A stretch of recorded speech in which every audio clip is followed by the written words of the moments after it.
Right, greetings POX ECLIPSES. Master Blaster here, aka Handiwork, and here we have our blaster masked, all fully finally finished painted. Now we're going to take it all off and clean it up.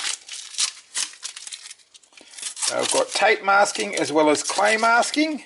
Of course, through the magic of TV, all this will just disappear, you know, just like that. Okay, so there's our basic blaster with all the tape masking taken off. Right, now we'll do the clay masking, and removing that is a very delicate operation.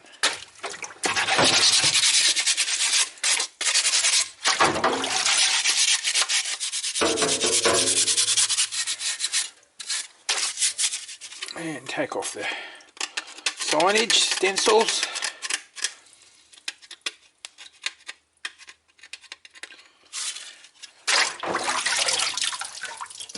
And there we have half the body of the Vermin Mark 1.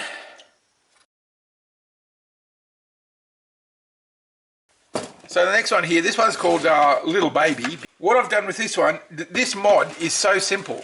I've 3D printed this, which is just a rev trigger housing.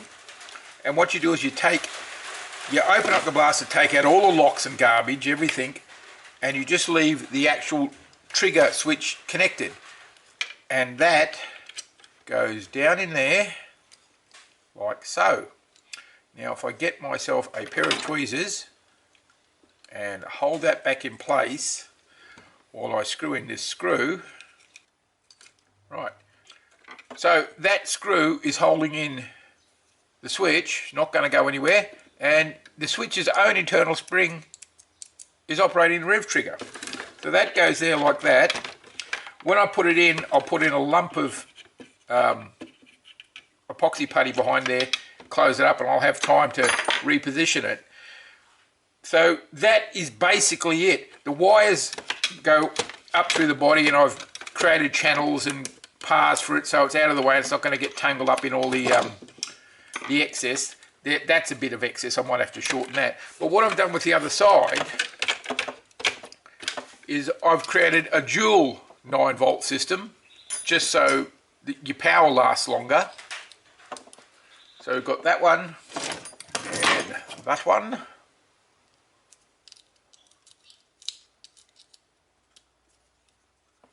So 2 batteries.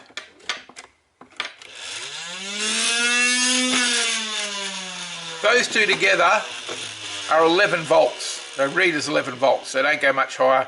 So it may burn out the motors, but I don't think so. It doesn't appear to be doing any great harm to them. They're not getting overly hot. And so I've 3D printed a jam door to fit over them. One goes upright like so, and one goes on its side. So hopefully all this wiring won't get in the way of this jam door, battery cover, whatever you call it. Now that looks like it's going to fit. Put a screw there. Doesn't appear to be bulging overly. No. But I've got a little bit of wiring, excess wiring to deal with, so I'll take care of that and whack this together and show you the finished object.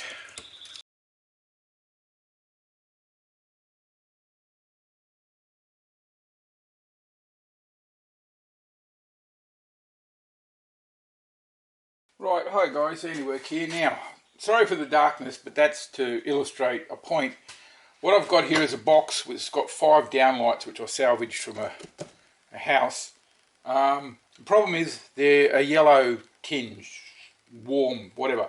And as you can see, a little bit hard to see. They're not very good in picking up contrast, but I've got a freestanding white digital light here, and if I turn that on, you'll see how much difference it makes. And I actually use that a lot. So, just a little helpful hint, use white light when you're doing your painting and checking things.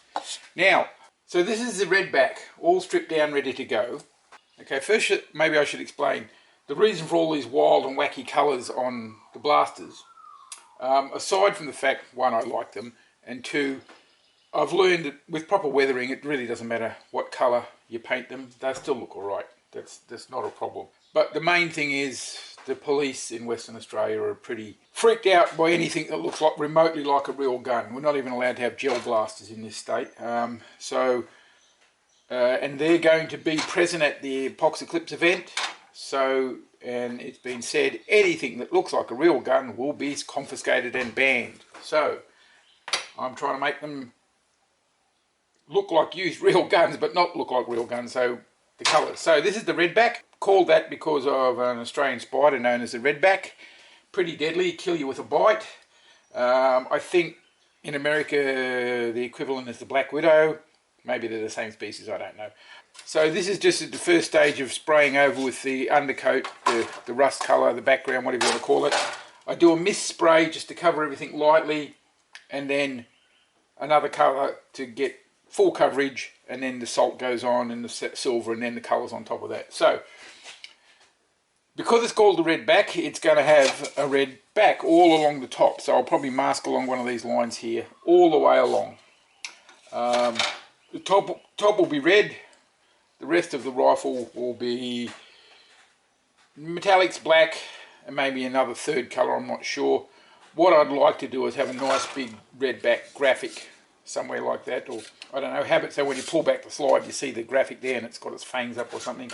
That would probably be the contrasting colour, a nice lime green for Venom. But I'll see what happens and how I go and what colours I've got. So I'm going to put on my mask now. Always put on a mask because these fumes are lethal. And open a window, and I'll get on with the continuing of the spraying.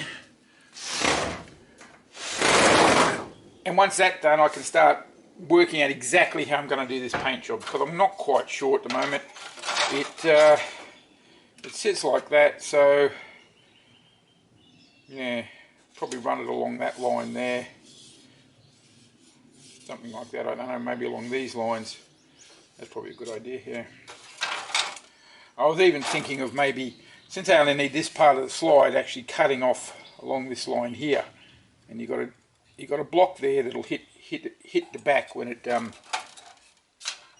gets cocked, and it also will hit the inside. But I'm not sure yet.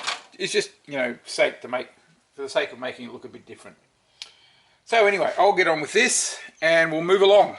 This is one of the blasters. This is the red back for POX ECLIPSE. Got an uncut of the red. I've sprayed the silver everywhere I want it to show. Now I'm going to put on the resist, which in my case is just clay slip. Basically liquid clay. Let a lot of the liquid dry out and you get this toothpaste consistency. Now, I was recently contacted by somebody who showed me how they did it, and they used mustard, which is creative. I would say any reasonably thick, non-toxic household condiment would do. Toothpaste would probably be a good one. Now what I'm doing now is just rubbing off a little bit of clay along the edges where there would be wear and tear, and if there's too much, I just rub a bit of it off. You see, the benefit of doing it this way, I feel, is I still haven't done the top coat yet, and when it comes to the top coat, if there's too much silver showing, I could just go over it. So it's not really an issue as far as I'm concerned. Now I'm pretending to put an awful lot on this rear area, because this one I haven't put a lot of rust on it, but I'm going to put a lot of wear on it. You know, well used, handled weapon, that sort of thing, blaster. So I'm going to go all over this where I want this clay, where I want the wear to show.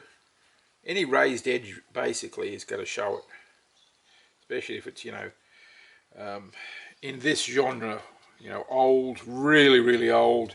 Society's clapped, there's no sort of maintenance happening anymore of anything.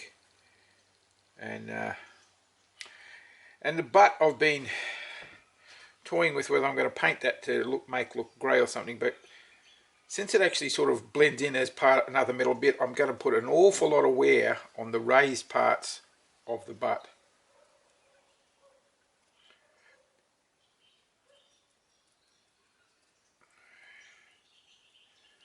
especially on the back. And here's my same old problem coming back again with this salt on it. Even with a little bit of paint over it, it's still drawing huge amounts of moisture out of the air, which is a pain, really. I've got to work out how to hold this without rubbing off the clay and getting in my own way. That'll do. So the basic paint scheme of this is going to be red across the top all the way along, across the top of the barrel, the blaster, along the butt. And there's going to be some text below it, red back, just blending into the red. And that'll be on a white background. So whether I'm having a worn white magazine sticking out of the bottom or a worn red one, I'm not quite sure yet. I suppose I could paint it white, and if I don't like it, I could redo it red, but now all the raised areas have got to be covered, because they're definitely going to get... So the closer this is to the gun body when it's in it, the less it's going to get worn, because the gun body is going to protect it, but the bottom's going to be really worn. And it'll be worn up the top too, because that's where it interacts with the blaster itself and rubs against bits and pieces. I think I'll stick with white for the magazine. Red would balance the colours, but I don't know, don't think it'll work. Now the force stock is going to be just painted matte black, because it's like a synthetic material, polymer or something. This will probably be white as well. Yes, as I was saying, so it's going to be fairly heavily worn. So a lot of silver up here. And I'm just going to trowel clay on, because it's not going to matter until I get to the areas where the paint here starts to show. And also I have to take into account, if I want a lot of silver show, I've got to put a lot back here, because there's also going to be the soot and muck and dirt and stuff from the actual firing of the weapon. So I want to, I have to sort of allow for all the different levels as I go. I can't remaster silver and then try and spray the soot and dirt and muck. It's all got to be done, prepared in one go. So just trying to get it all on the raised edges where it's going to wear. There'll be a huge amount of wear here where you've been, dirty, filthy, sweaty fingers have been grabbing onto it. Always a lot of wear around there.